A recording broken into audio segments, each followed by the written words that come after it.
Hi study with சென்னையில் இது என்ன வீடியோ அப்படின்னு பார்த்தீங்கன்னா எக்ஸாம்க்கே ஒருத்தான ஒரு 3 வில்லன்களை பற்றி தான் நம்ம இந்த வீடியோவில் பார்க்க போகிறோம்.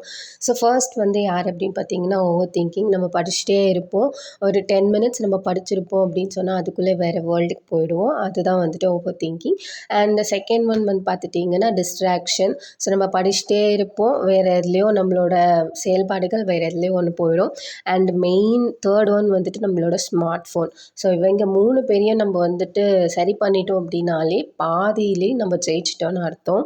இந்த 3 விஷயங்கள்லேருந்து நான் எப்படி ஓவர் கம் பண்ணேன். அண்ட் இதில் இன்னுமே நான் கொஞ்சம் மாற்றிக்க வேண்டிய விஷயமும் சில இருக்குது. நான் அதை உங்களோட ஷேர் பண்ணிக்கிறேன். உங்களுக்கும் யூஸ்ஃபுல்லாக இருந்துச்சு அப்படின்னா நீங்களுமே வந்து யூஸ் பண்ணிக்கலாம்.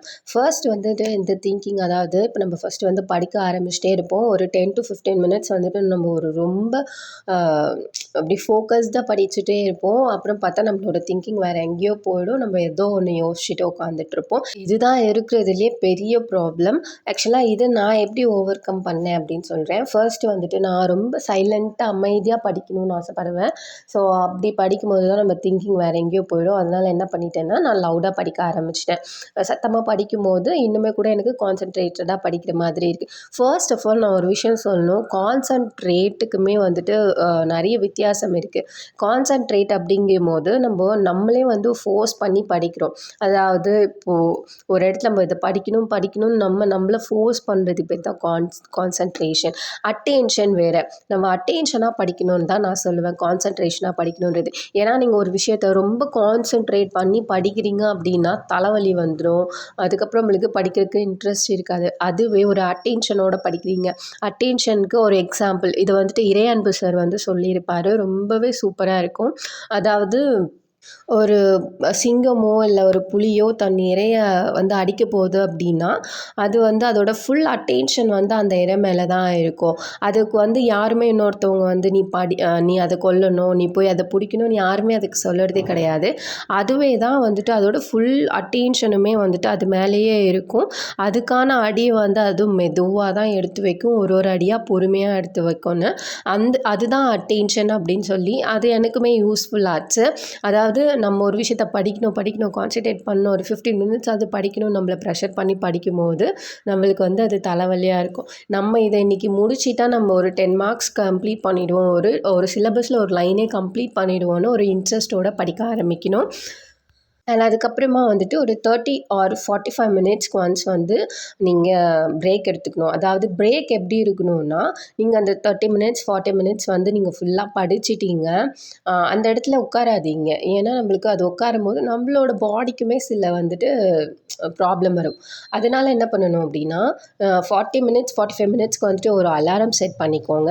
அந்த அலாரம் வந்துட்டு உங்களை மோட்டிவேட் பண்ணுற மாதிரி இருக்கணும். அண்ட் அதுக்கப்புறமா அந்த ஒரு 15 மினிட்ஸ் வந்து நீங்கள் நடந்துகிட்டே வந்து இப்போ நீங்கள் அந்த 40 மினிட்ஸ் படிச்சிங்க இல்லையா, அதை வந்து நீங்கள் கண்ணை மூடி யோசித்து பார்க்கணும். பிரேக் அப்படிங்கிறது ஃபோன் எடுத்து நீங்கள் யூஸ் பண்ணுறது கிடையாது. பிரேக் அப்படின்னா அந்த இடத்துலேருந்து நீங்கள் எழுந்து கொஞ்சம் ரிலாக்ஸ் ஆகிட்டு நீங்கள் படித்ததை யோசித்து நீங்கள் மனசுக்குள்ளே சொல்லி பார்க்கணும். அதுதான் வந்துட்டு ஒரு நல்ல இது.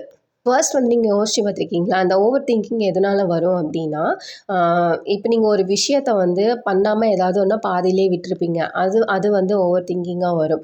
இல்லை சம்ஒன் ரிலேஷன்ஷிப்பில் இருப்பீங்க, அதில் வந்துட்டு ஏதாவது ஒரு கான்வர்சேஷன் பாதியில் நிப்பாட்டியிருப்பீங்க. இல்லைனா ஏதோ ஒரு ப்ராப்ளம் நடந்திருக்கும், அந்த ப்ராப்ளம்ஸ் வந்து மண்டைக்குள்ளேயே ஓடிட்டுருக்கும். ஸோ தேர்ட் வந்துட்டு இந்த ஹவுஸ் ஒய்ஃப்ஸ் அண்ட் வேலைக்கு போகிறவங்க என்ன பண்ணுவாங்க, நெக்ஸ்ட்டு என்ன பண்ணணும், வேலை நெக்ஸ்ட்டு என்ன சமைக்கணும், என்ன வேலை இருக்குது, குழந்தைங்க இருக்காங்கன்னா அவங்கள பார்க்கணும்.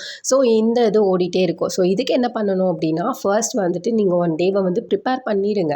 ஓகே, நான் இன்றைக்கெலாம் இந்த வேலையை முடிச்சிடணும் இந்த டைமுக்குள்ளே, எனக்கு இன்றைக்கி படிக்க ஒரு 2 ஹவர்ஸ் தான் இருக்குது, 3 ஹவர்ஸ் தான் இருக்குது அப்படின்னா அந்த 3 ஹவர்ஸை நீங்கள் எப்படி யூஸ் பண்ண போகிறீங்க அப்படிங்கிறதையும் ஃபஸ்ட்டு வந்து பிளான் பண்ணி வச்சுருங்க.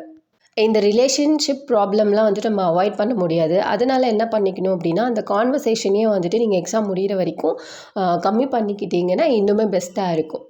செகண்ட் திங் வந்து பார்த்துட்டிங்கன்னா டிஸ்ட்ராக்ஷன். இந்த டிஸ்ட்ராக்ஷன் ஏன் வருது அப்படின்னா, இப்போ நம்ம ஒரு இடத்துல படிக்க உட்காந்துருக்கோம் அப்படின்னா, நம்ம வந்துட்டு படிச்சுட்டே இருக்கும்போது வெளியிலேருந்து ஏதோ ஒரு நாய்ஸோ இல்லை ஏதோ ஒரு விஷயம் கேட்குது நம்மளுக்கு அப்படின்னா, நம்ம வந்துட்டு நம்ம கவனம் வந்து அதை நோக்கி தான் போக ஆரம்பிக்கும். ஏன்னா நம்ம வந்து இதை நம்மளோட பாடியை வந்து கண்ட்ரோல் பண்ணி இங்கே உட்கார வச்சுருக்கோம் படிக்கிறதுக்காக.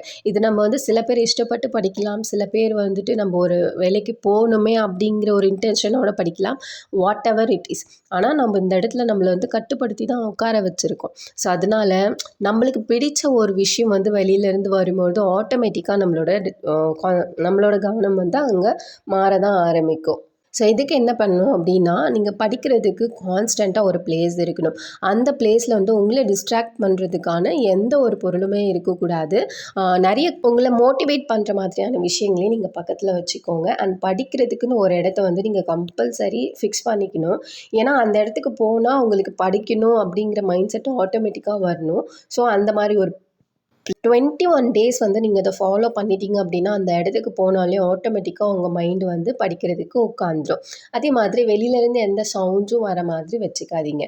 மேஜராக ஒருத்தன் இருக்கான் நம்மளை டிஸ்டர்ப் பண்ணுறதுக்குன்னே, அவன் தான் யாருன்னு பார்த்தோம்னா நம்மளோட ஃபோன். ஸோ அதை என்ன பண்ணணும் அப்படின்னா, படிக்கும்பொழுது டு நாட் டிஸ்டர்ப் மோட்னு ஒன்று இருக்கும் நம்மளோட ஃபோனில். அது வந்து நம்ம யூஸ் பண்ணிக்கலாம். அப்படி இல்லையா நோட்டிஃபிகேஷன்ஸ் எல்லாமே வந்து ஆஃப் பண்ணிக்கலாம். நம்ம மோஸ்ட்டாக வந்து ஃபோனில் படிக்கிறத ஸ்டாப் பண்ணிவிட்டு அதை பிரிண்ட் அவுட்டாவோ இல்லை நோட்ஸாவோ எடுத்து வச்சுட்டு நம்ம அதை படிக்கலாம். ஃபோன் யூஸ் பண்ணுறதுக்குமே நீங்கள் வந்துட்டு டைமிங் செட் பண்ணிக்கோங்க. அந்த டைமை தவிர்த்து நீங்கள் ஃபோன் வந்துட்டு யூஸ் பண்ணக்கூடாது. உங்களுக்கு பக்கத்துலேயே ஃபோன் இருக்குது அப்படின்னா நோட்டிஃபிகேஷன் சவுண்ட் வந்துச்சுன்னா உங்களுக்கு அதை பார்க்கணுன்னு தோணும்.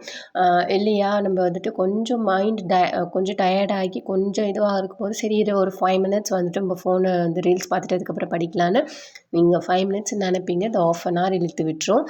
ஸோ வந்து ஃபோன் வந்துட்டு ஒரு படிக்கிறவங்களுக்கு மிகப்பெரிய எதிரின்னே சொல்லலாம். நீங்கள் அதை எவ்வளோக்கு எவ்வளோ வந்து கம்மியாக யூஸ் பண்ணுறீங்களோ, ஃபஸ்ட்டு டு நாட் டிஸ்டர்ப் மோடில் ஃபோனை போடுங்க. அண்ட் நோட்டிஃபிகேஷனை ஆஃப் பண்ணி வைங்க. அதுக்கப்புறம் ஃபோன் வந்துட்டு இந்த சாப்பிடும்போது இந்த மாதிரி யூஸ் பண்ணுறது வந்து அவாய்ட் பண்ணிவிட்டு கான்சென்ட்ரேட் பண்ண ஆரம்பிங்க. சாப்பிடும்போது சாப்பாடை மட்டும் கவனம் செலுத்தி நீங்கள் சாப்பிட ஆரம்பிச்சிங்கன்னா, இன்னொரு விஷயத்தில் மைண்ட் வந்து டிஸ்ட்ராக்ட் ஆகுறது வந்து நம்ம டெய்லி லைஃப்லேயுமே வந்து குறைச்சிக்கணும். ஸோ அப்படி குறைக்கும் போது தான் நம்ம படிக்கும்பொழுது இதை குறைக்க முடியும். இது ஆக்சுவலாக என்னாலே முடியல தான். பட் ஆனால் நான் குறைக்க ட்ரை பண்ணிகிட்ருக்கேன். அண்ட் மோஸ்ட்டாக நான் குறைச்சிருக்கேன். அண்ட் அதுக்கப்புறமா வந்துட்டு உங்களுக்குமே இந்த ப்ராப்ளம் இருந்துச்சா? நீங்கள் எப்படி ஓவர் கம் பண்ணுறீங்க? அண்ட் எப்படி வந்து ஓவர் கம் பண்ணிகிட்ருக்கீங்க? இல்லை வேறு ஏதாவது டவுட்ஸ் இருக்குது அப்படின்னா கமெண்ட் பண்ணுங்கள்.